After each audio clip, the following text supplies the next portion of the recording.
like to introduce Dr. Marlene Myers, who is an assistant professor in the Department of Medicine, and she is also the director of our survivorship program here at Perlmutter Cancer Center. Let's welcome Dr. Myers.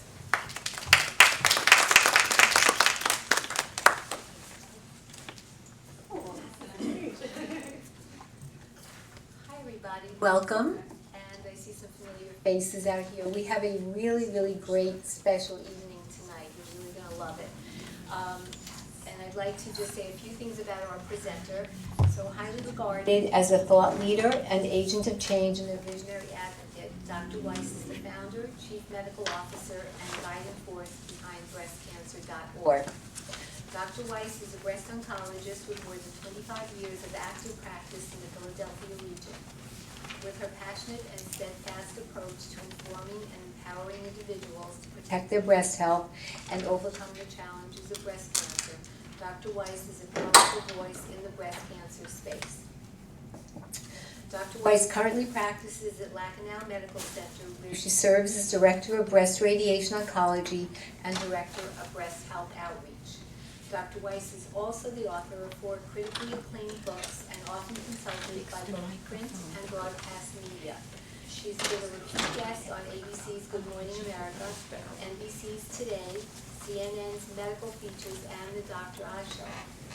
This evening, we've asked Dr. Weiss to talk to us today about the doctor-patient relationship from the perspective of the doctor. So please join me in welcoming Dr. Marisa Weiss. Thank you. Thank you, Dr. Myers. Well, it's really a treat to be here. When Drs. Myers and Dr. Axelrod invited me to speak with you this evening about the doctor-patient relationship, I thought, and from the perspective of the doctor, I thought, well, I could do that. That's really interesting. But I actually thought that it might be more interesting if I could do the presentation from the perspective of a patient, because I've been a patient too. Is that okay? Mm-hmm. Okay. Well, this will just take a minute. Here. A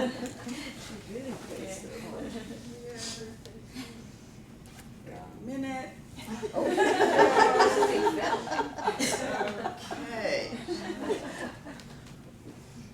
Okay. Now, when would you ever choose to wear something like this to an important meeting about your future? Do you hear me? I mean, usually if you go to an important meeting, you wear the suit, you're looking good, your hair is done, you've got the lipstick on, or for the gentleman, you're wearing, something very nice. So what I thought I would do with you this evening is talk to you about the doctor-patient relationship. And my presentation is called 7 minutes, because as it turns out, the average time you have with your doctor is 7 minutes. So the question is, how do you get the most out of your doctor's visit? And the premise of all this is, there's only one you. Your life is precious, and you need your doctors to protect your life, right? But also, how many people depend on you, right? Like, I'm the mother of 3 children, and if something happens to me, I worry what's going to happen to them. So my experience as a patient is quickly influenced by the fact that I've got a husband, I'm one of 6 children, these 3 people call me mom, I have thousands of people I take care of in my clinical practice, as do the great doctors here. And through breastcancer.org, which I started 18 years ago, we have 19.4 million unique people who depend on us. So when I get sick and worried, I have a lot of things I'm concerned about, right? And I'm sure you do too. Now, who's on your team? Who's on your team? Like in my life, it's a pediatrician, you go to the dentist, then I went to a GYN eventually, I wanted to have kids, it didn't work out so great up front, a fertility person. Then 7 years ago, I got the call. I had a mammogram that didn't work out so well. I got the call. I was diagnosed with early stage breast cancer. So right away, bam, there's a radiologist, the pathologist, there's a medical oncologist, a surgical pathologist, there's every geneticist, and so the idea here is medicine has marched forward so fast. We've got these great advances in my area, which is breast cancer, which ironically that's my area where I was a patient. And you want to get the best out of each specialty, right? So you want to go to the best doctor in each arena, but you also want your care to be coordinated and not feel fragmented and not have anything fall through the cracks, right? And your relationship with each doctor, the doctor-patient relationship is sacred. It's private. It's intimate. It is so important, right? Like your life depends on needing to trust this person who could easily be a stranger to you, right? But the doctor-patient relationship is inherently lopsided. It's not an even playing field. It's their place, not yours. It's their language, not yours. Like all these medical terms are so complicated, right? And it is, you're the one with a health problem, they're presumably well, right? And then when you think about all that you need to do to get to the doctor's office that day, it really affects the relationship because your doctor is showing up for work that day. Probably been working there many, many hours before you see them, right? And they go from one patient to the next, but you have worked so hard to get to each of these visits. So I thought, if it's okay with you, I would take you with me when I see my doctor, okay? Is that good? Okay, so for me, I'm a worrier. It's a sleepless night. I'm not a great sleeper, so I've got everything on my mind. What is going to happen? What are they going to find? What are they going to say?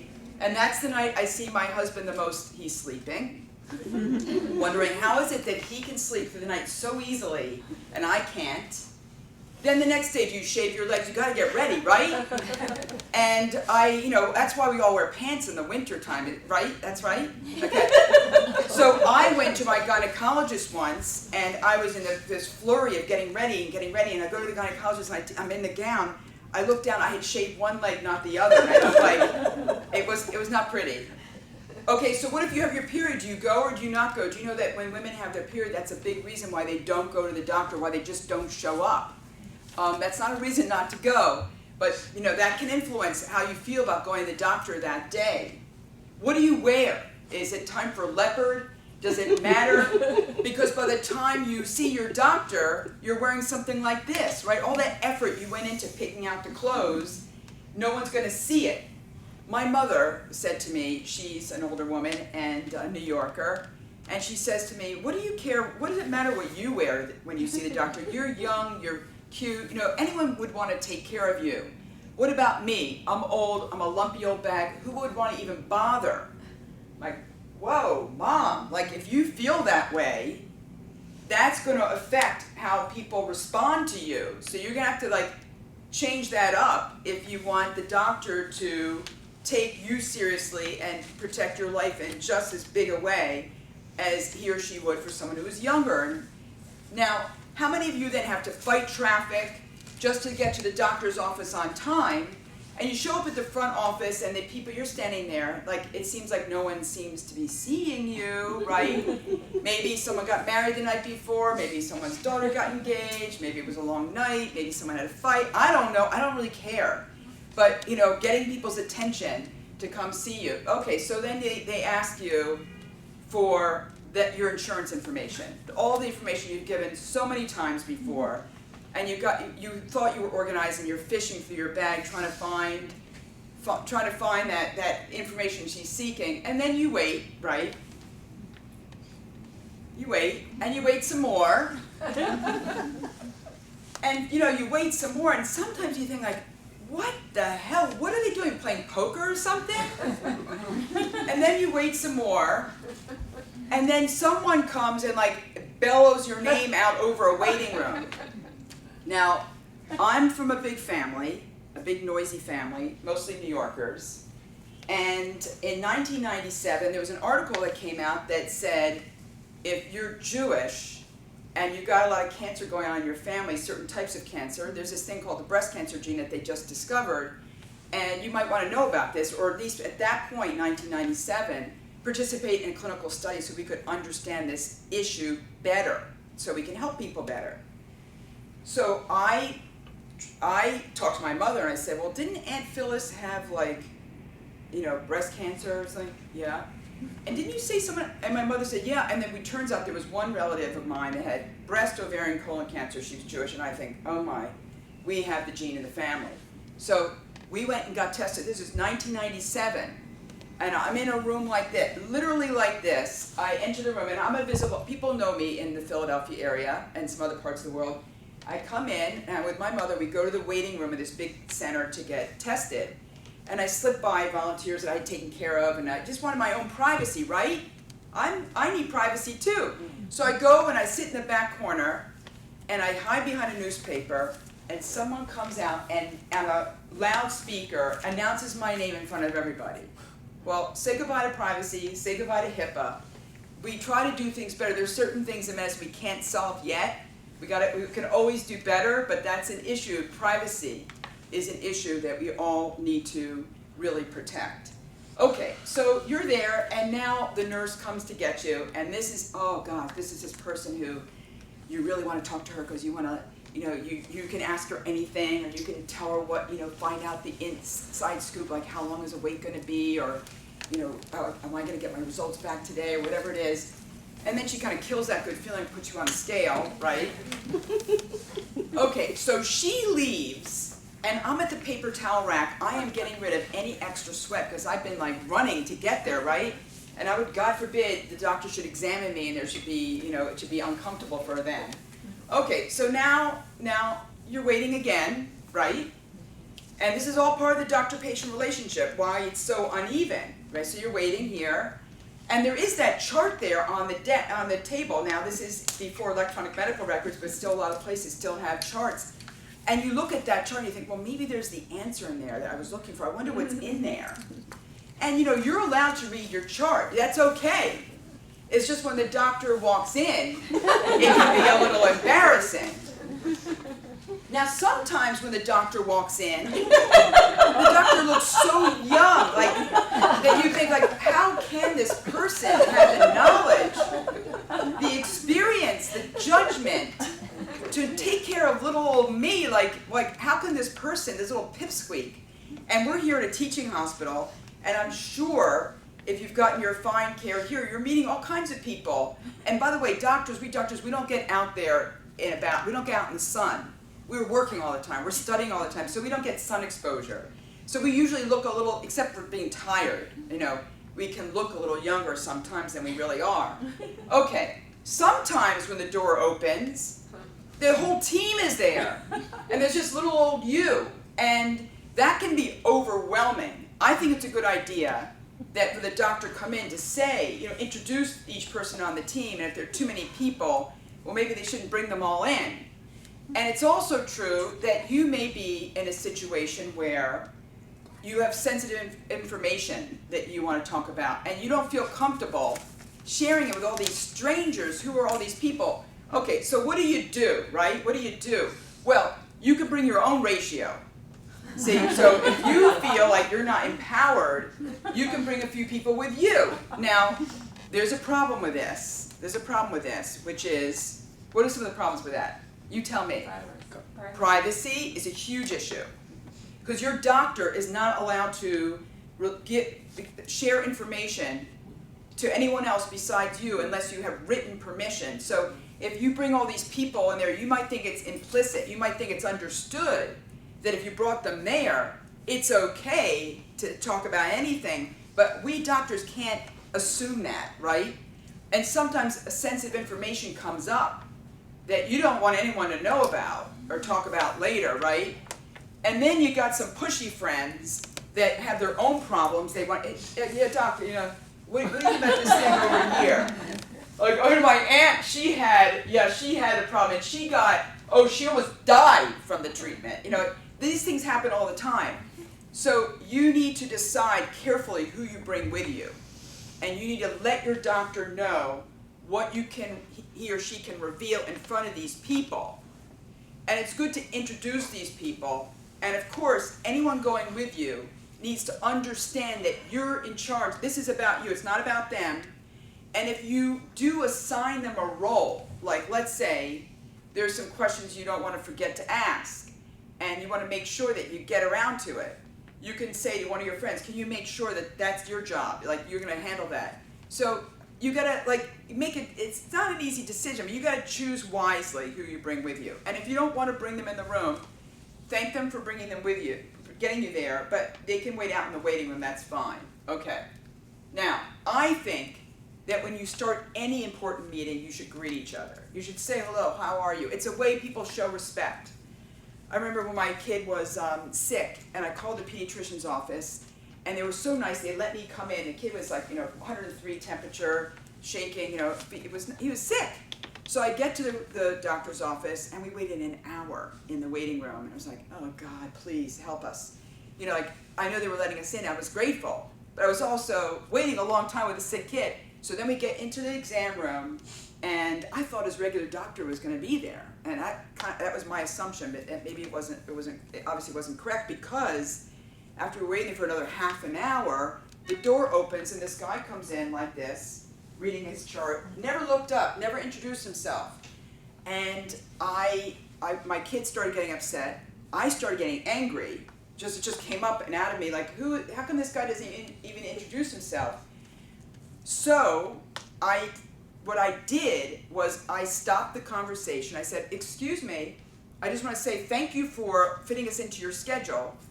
I don't know who you are. What is your name? My name is Marisa Weiss. What's your name? This is my son Elias. He is sick, and I hope we can get plan to get him better. And then he kind of like, oh yeah, okay, that kind of thing. And it was really important for me to say that because it reassured my kid that his mom was going to was there to take care of him. It also handled my anger, which was sort of this natural and unexpected reaction. I didn't really think about that would happen, but it did. So I managed that, because if you're angry and you can't really listen and participate as fully, right? So that was a good thing. But I do think that when you first meet your doctor, it's important to greet them and acknowledge them. That it's just starting out the conversation well. It's also good to have prepared your questions and write down your symptoms ahead of time.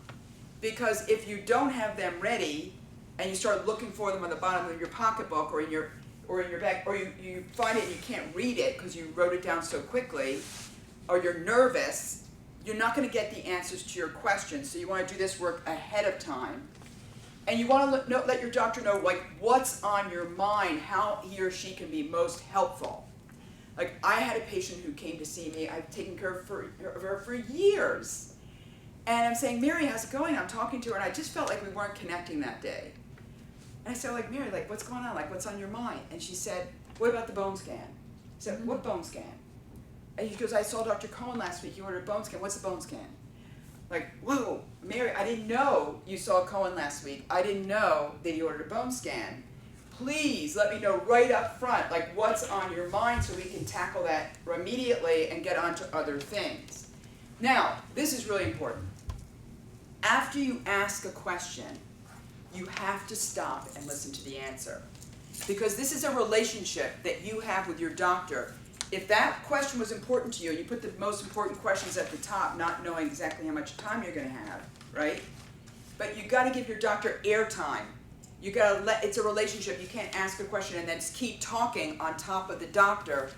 It's annoying as the doctor. And you can't, because you can't help if someone keeps talking. Now, why do we do that as patients? Because we're nervous. We're nervous, and it may be that we never even wanted the answer. Someone else told us to ask the question.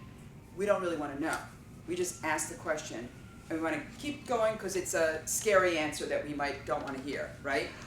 So there are all kinds of, this is complicated. It's a complicated relationship, but this is all about how we can get the most out of that time you have with the doctor.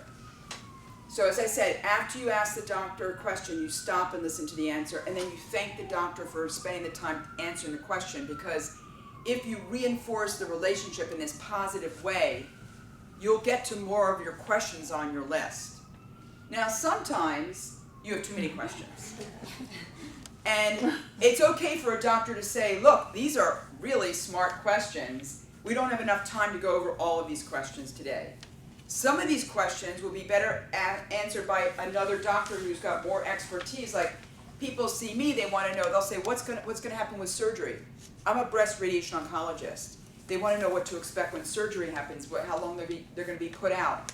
And I said, those are great questions. You're gonna have to ask the surgeon, because the surgeon's office is the one who's gonna give you the best answer to those questions, because your surgeon is the one who performs that treatment.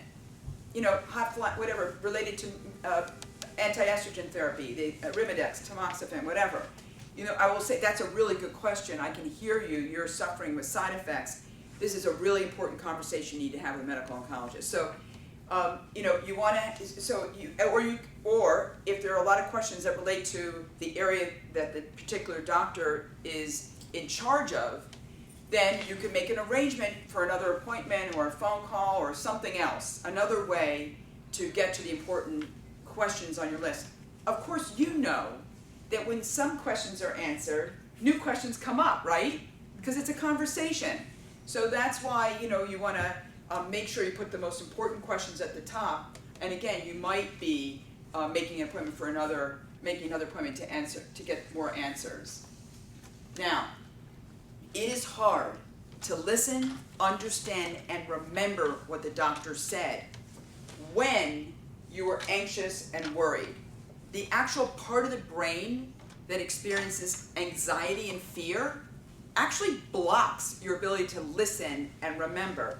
You cannot physically do it, brain-wise. You can't do it. So what do? So you can bring someone with you, but you got to introduce this person, remember, and say to the doctor, it's okay to share information with me when this person's with me, okay? You can do that. You can use a tape recorder, but only after you ask the doctor for permission to say, you know, it's good to say, look, I really value what you have to say to me today. Do I have permission to record your voice so that I can hear it again later, and my husband might want to know, whatever. That's all a very legitimate thing, but you need to ask permission. Now, sometimes when you're talking to the doctor, they're on the computer, because by law, as you know, we've shifted over to electronic medical record systems. And there's a huge pressure on this doctor to enter the information, as you're saying it, into little boxes. And it's a total drag, truthfully. And when I recently found a primary care doctor for me, by the way, I can just tell you, as a doctor, it's hard to find doctors that want to take care of you. They all are flattered that you want to go to them. But it's hard to take responsibility for a colleague's life. So I finally get this doctor, right? She's terrific, I hear. She specializes in people who've had breast cancer before. And the entire time she was at the computer, looking at the computer, the entire time. And she rarely looked over to see how I was feeling or the story I was telling. Do you live on your own? No, I don't. Do you share your life? Yeah, I have. Yeah, do you have a partner? Yes, I'm married 33 years. Is it a male partner or a female partner? A male partner. Okay. How many children do you have? 3. Okay, what are their ages? Now, could she have turned to me and said, 33 years, you're married 33 years, how's it going? Is it still good? I mean, are you finding ways to make it work? I mean, it's work, isn't it? She could have said that one little thing would have made a difference to me. 3 kids, In 3 kids in their 20s, she could have looked over and said, wow, like, what's your relationship like? Are you talking to all of them? Are they going to call you on Mother's Day? What do you think? Like, there could have been a little bit. So we're getting used to it in the hospital as doctors, and as patients, we don't want our personal stories to be jammed into boxes and lose the narrative, like lose who each one of us is. So there are places to stick things, but if there's something that's important to you, you want to make sure that the doctor has that. And if there's something you want to give the doctor that describes an issue or problem, they usually put it into the system. So, now, okay, we're back in the exam room, and sometimes the doctor's sitting so far away from you, it's going to be hard to talk about something that might be uncomfortable, right? Like, for example, let's just say you've been through breast cancer, because that's my profession, and it's also, I'm a dual citizen, I call it, doctor and a patient. In any case, let's just say you've been through premature menopause, you've had parts of you removed, you're on an anti-estrogen therapy, your intimate life is in the toilet, and you want to talk to your doctor about, like, maybe you've already tried solutions on your own, gone to the adult stores, all incognito. So, you want to ask your doctor, like, what do you know about this? What can you do to help me? Please help. So you can, to have one of these conversations, you have to find your comfort zone. Just pull your chair up.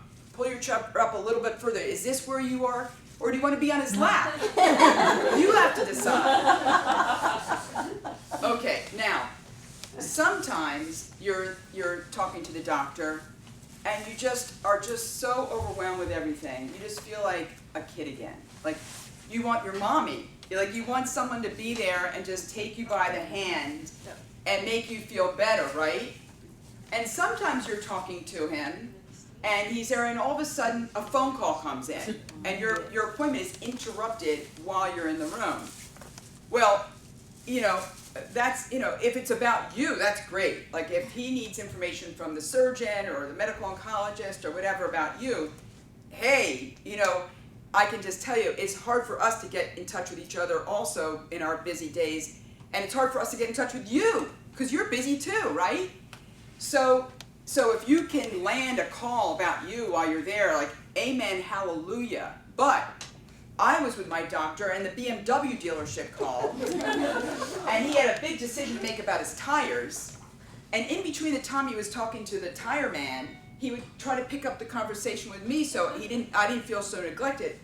That was not good. So I know you can't keep a man away from his car, issues. That conversation had to take place, otherwise he would be distracted. So it's better at that point to say, you deal with that and I'll wait for you to get off the phone before we have a conversation again. Now, sometimes you're there. Now listen, think about all that you've had to do to get to that point in the visit. You're absolutely exhausted, you're overwhelmed, and I can tell you, it only takes a millisecond to imagine what your doctor looks like with no clothes on. Now, why do we do that?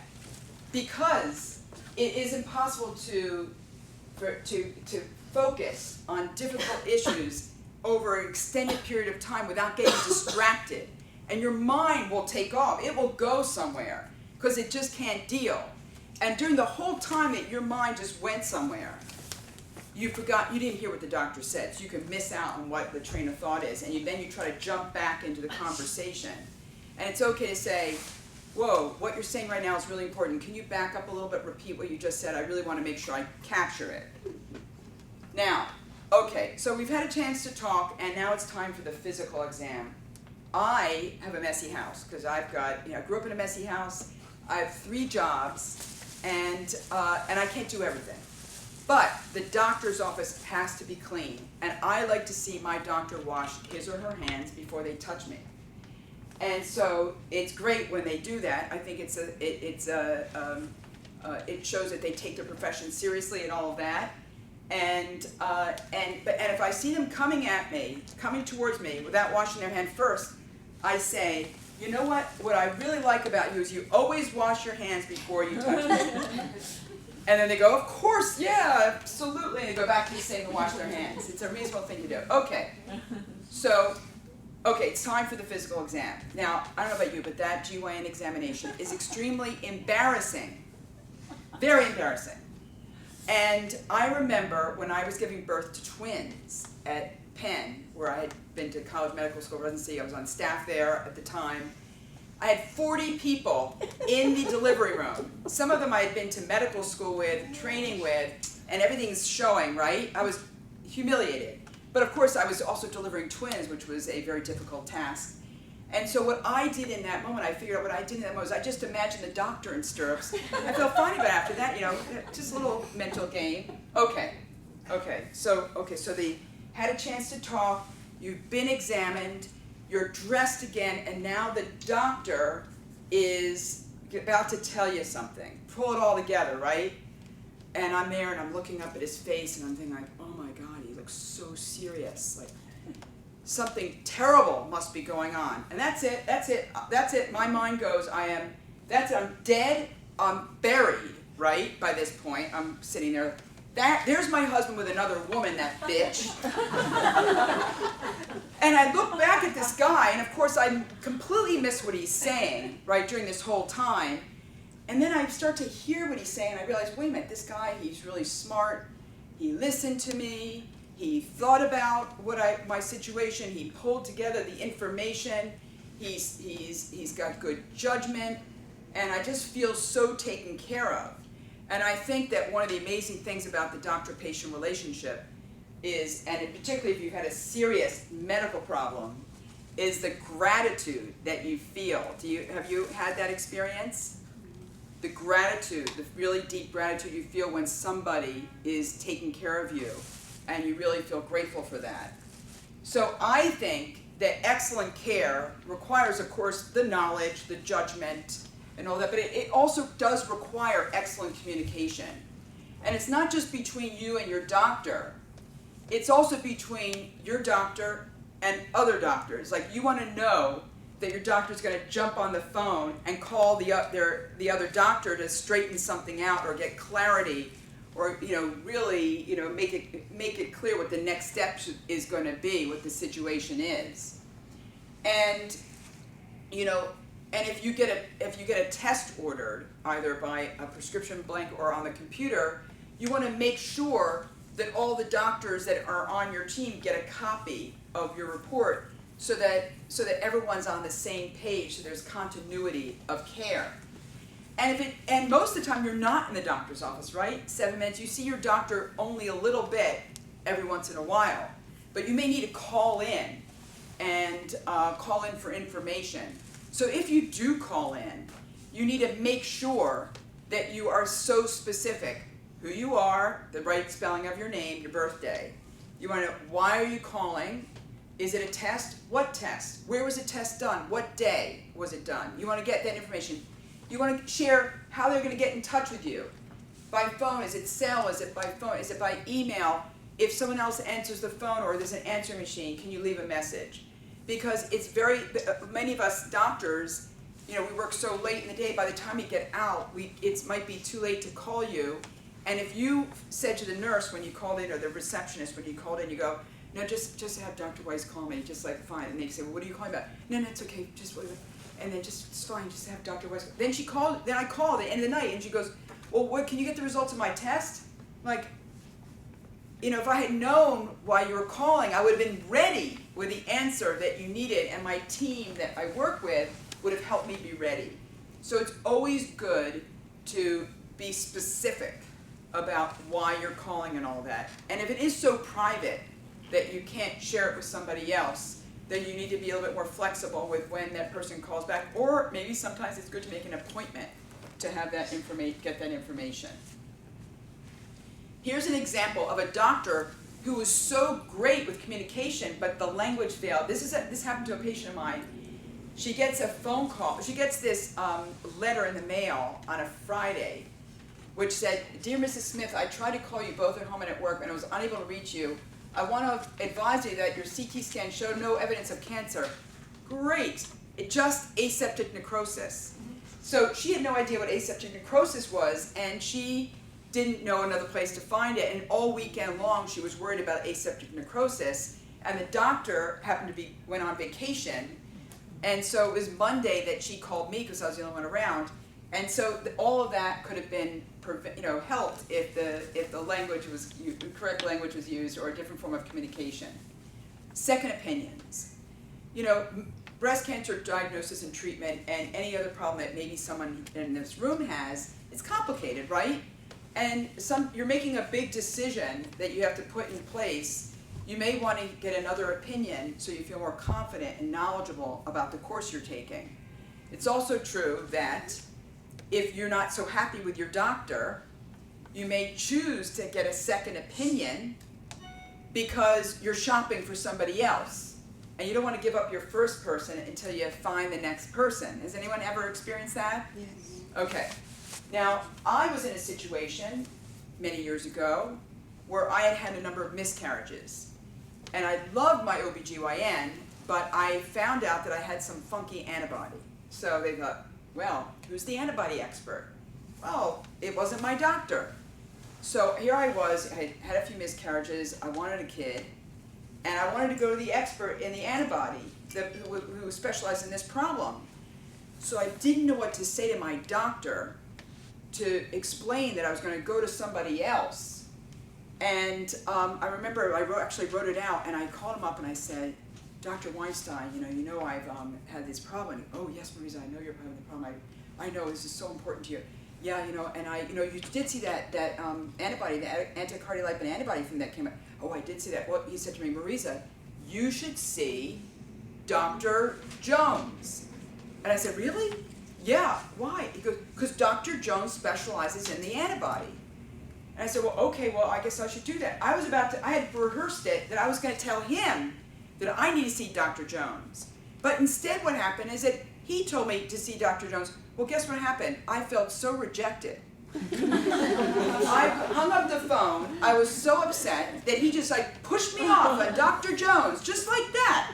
I have been going to, it was totally irrational. But these things are emotional. And I laugh about it, but it was absolutely a real reaction. By the way, after I had more children, spontaneously, the antibody ended up being a nothing kind of thing. I still went back to the guy I love, and he's still my OBGYN, and it's been now, 40 years, well, however many years, a long time, right? He's a great guy. And so, we make changes, and I think it's something really interesting. It's hard to change doctors, even if you don't like them. Because a doctor-patient relationship is so important, and when you change to somebody else, it's uncomfortable. And so don't be surprised that even if you change from someone that you don't particularly get along with, you actually might feel like you don't like them.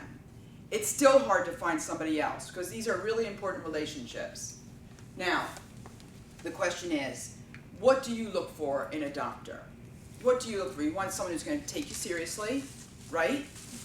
Who's not going to be dismissive. That's a bad one, right? You want them to you want them to be accessible, right? If you call, you want to get a response back, right? You need to have someone who's knowledgeable, has got the expertise that you want. What other things do you look for in a doctor? Cleanliness. Cleanliness, that matters to you. No beard, no hair on the face. Interesting. No beard, no hair on the face. No. Tell me why. Because a lot of germs in that hair. Right. Well, that's interesting. I agree with you. It makes me uncomfortable when I go to a male doctor and he's got this beard and he's constantly stroking the beard or pulling at the mustache. Because I agree with you, it's dirty. Okay? Now, there are a lot of people, really great doctors with beards, so I would not limit who I see based on beard. But I would go back to the thank you for washing your hands before you touch me. It's really important to me. So if you need to see an expert who happens to have a beard, go to see the person. But you want to make sure you can say, I come here and I like it here because it's so clean, and it's important for me things to be clean, and I really appreciate your washing your hands before you touch me. Oh no, I do better than that. What do you do? Tell us. I tell them, you're a very handsome man. Why are you hiding behind that That's what I tell my sons when they grow a beard. That's a smart thing, but he's not going to shave it right there and solve the problem for you. beard? Well, but one of them did. Okay, interesting. Well, He told me his mother had told him that the day before. So right there, he did. When I saw him, that when he went out and he came back and he had a shave. Oh, I said, good. Wow, he must have really liked you. Now, do you still see that doctor? No, he got off the network. Okay. Another thing that you just shared with us that actually works very well is flattery. Now, I'm not talking about BS, like laying it on thick, but doctors and a lot of doctors like to be thanked and like to be acknowledged and like to be recognized for being highly famous or whatever they are. That works for some doctors. Like, there are some doctors I send people to and I say right from the beginning, tell them how great they are. Because when they do that, it gives them much more time with that doctor. And you're going to start the relationship in a better place than if you didn't say that. So, and it's not lying. I'm not asking anyone to not tell the truth. It is the truth. You are going because they are a great doctor, so it's just some doctors need to hear it up front. It's like lubrication. Other things that people look for in a doctor. Well, I like a doctor that will listen to me. and I don't mean one I first go to, but one I've been going to, let's say. Yes, And I'm telling him my background and what I've gone on before with me, yes, and he just ignores it. And his answer is, but I'm the doctor. Well, you may be the doctor, but I'm the patient, and I know that when this happened before, yes. and every time it happened before, the cancer was on the move. Okay, well, that. First of all, it's great that you have your voice, that you spoke up, and if you feel that this continues to happen, it may be a good idea to find somebody else that does listen to you, because Well, he's the second one. he's the first second one. The first one that didn't listen to me, it turned out that yes, 6 months ago when I started to complain, cancer moved into my liver. Okay, So I changed doctors, and You- now this one doesn't want to listen to me. okay. So what do Well, you I'm do? sorry, first of all, that you're in that situation, that you've had that happen, because that doesn't feel good, No, right? it doesn't, no. No, it doesn't. So sometimes, let me just say this, sometimes if you want to stay with this person, sometimes you feel more empowered, more significant, more likely to be heard if you bring someone with you. Because that by the way, just so you know, dismissive behavior is one of the most poisonous things that can happen in any relationship. Any relationship. That is the one killer, okay? So there's a doctor in New York who's terrific as a doctor, but he is arrogant and he talks more to the men than to the women. But if the women want to go to him, I say, okay, you go to him, but you got to bring a man with you. If you want to get the most attention, to be heard and have the most time with him. Am I happy to tell him that? No, but we're living in a real world, right? Right. So we can talk more another time about that, but there are ways to try to gain your power back and be more effective. Now, let me just say that if you prepare something that's typed and easily legible of the most important things to you, and you hand it to him, he is required to include that in your chart, and that becomes part of your record. Okay. So in some way, he's accountable to that story that you want to share. And because you hand it to him, he goes, I hope this is incorporated into my chart. Then he might take it more seriously. You can't dismiss it because it becomes part of the chart. Okay, so there are all kinds of things that you can look for. I can tell you something else that's very important to look for. And that is, you want to go to a doctor who likes being a doctor, who loves what they do. Because medicine's marching forward. It takes everything to stay on top of the latest. And you want a doctor who really enjoys reading and staying on top of the field. Someone who really loves what they do is more likely to work with other people who love what they do. And it's more fun for the team to work with that doctor. And it's an energy, it's a standard that's set. So, and a doctor who likes what they do is more likely to listen. So that's just a rule of thumb that I look for, and I ask when people recommend a doctor, I say, does this doctor seem like they're at a point in their career where they really enjoy being a doctor? Okay. Well, how would you know that if you just go to the doctor? I mean, how Well, you would need know? to ask around before you go. Okay. You want to ask around before you go. And then you could even say to that doctor up front, you go, one reason why I chose you as a doctor is because you've got this great reputation, and I understand you really love being a doctor, and you say, and I want to go to a doctor who loves being a doctor because I know you'll be more likely to stay on top of your field, you'll have a better team, you're going to care more about each person, and in this case it's me, right? And people, that holds them accountable to something. That is a powerful way to start. So when I have a doctor that I get along with well, that is taking care of me, that is, I feel such gratitude. You know, no one's perfect, right? Such gratitude. And I usually go out of my way to thank them. I usually say, thank you so much for taking care of me. I really appreciate it. So much is at stake. Thank you so much. And I remember when I was a doctor, and I was taking care of this, but this is a time when I was taking care of men with prostate cancer and women with breast cancer.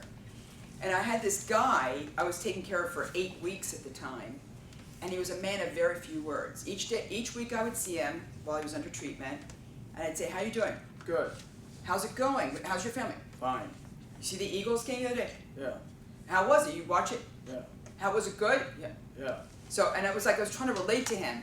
Now, At the end of his treatment, I thanked him for the honor of taking care of him, which is what I do, and I gave him a hug, which is also what I do. And he was a little bit uncomfortable, but then when I released him, it wasn't like I was grabbing him or anything. When I, let go of the hug, he went like this, and he ran away. And then I was in the next room with the next patient, and all of a sudden I hear this sound coming down the hallway, and I open the door, and you can't really see, but there's my patient.